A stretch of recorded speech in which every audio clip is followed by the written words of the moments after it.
अपाने जुहवति प्राणं प्राणे अपानं तथा परे प्राणापानगतिरुद्ध्वा प्राणायाम परायणः अपरे नियतहारः प्राणानि प्राणेषु जुहवति।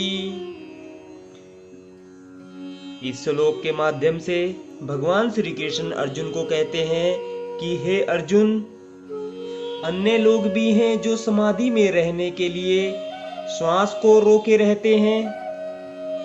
प्राणायाम वे अपान में प्राण को और प्राण में अपान को रोकने का अभ्यास करते हैं और अंत में प्राण अपान को रोककर समाधि में रहते हैं। अन्य योगी कम भोजन करके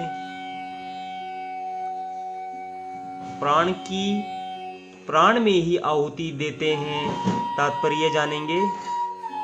श्वास को रोकने की योग विधि प्राणायाम कहलाती है। प्रारंभ में हठ योग के विविध आसनों की सहायता से इसका अभ्यास किया जाता है। ये सारी विधियां इंद्रियों को वश में करने तथा आत्म साक्षात्कार की प्रगति के लिए संतुष्ट की जाती है। इस विधि में शरीर के भीतर वायु को रोका जाता है जिससे वायु की गति की दिशा उलट सके। अपान वायु निम्नगामी अधोमुखी है और प्राणवायु ऊर्ध्वगामी है। प्राणायाम में योगी विपरीत दिशा में श्वास लेने का तब तक अभ्यास करता है जब तक दोनों वायु उदासीन होकर पूरक अर्थात सम नहीं हो जाती।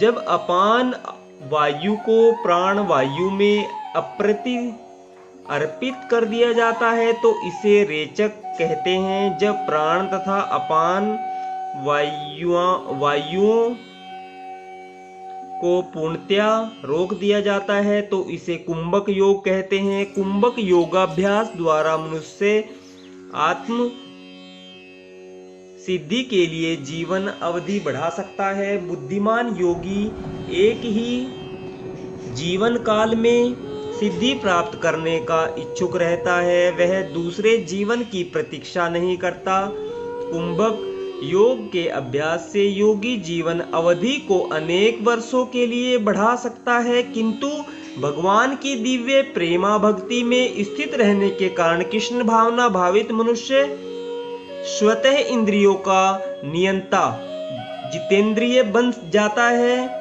उसकी इंद्रियाकर्षण की सेवा में तत्पर रहने के कारण अन्य किसी कार्य में प्रवृत्त होने का अवसर ही नहीं पाती। फलतः जीवन के अंत में उसे स्वतः भगवान कृष्ण के दिव्य पद पर स्थानांतरित कर दिया जाता है। अतः वह दीर्घजीवी बनने का प्रयत्न नहीं करता, वह तुरंत मोक्ष पद को प्राप्त कर लेता है। जैसा कि भगवत गीता में 14वें अध्याय के 26वें श्लोक में कहा गया है, माम च यो अव्यभिचारेण भक्ति योगेन सेवते स गुणान समति ते तान ब्रह्मा भूयाय कल्पते। जो व्यक्ति भगवान की निश्चल भक्ति में प्रवृत्त होता है वह प्रकृति के गुणों को लांघ जाता है और तुरंत आध्यात्मिक पद को प्राप्त होता है।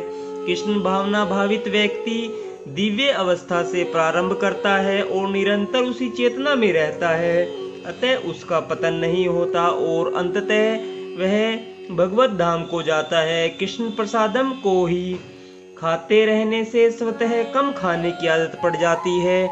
इंद्रिय निग्रह के मामले में कम भोजन करना अल्पाहार अत्यंत लाभप्रद होता है और इंद्रिय निग्रह के बिना भव बंधन से निकल पाना संभव नहीं है। राधे राधे, जय श्री कृष्णा। आज हमने श्रीमद् भागवत गीता के 4थे अध्याय के श्लोक नंबर 29 का आनंद लिया है। कल हम 30वें श्लोक का आनंद लेंगे। राधे राधे, जय श्री कृष्णा।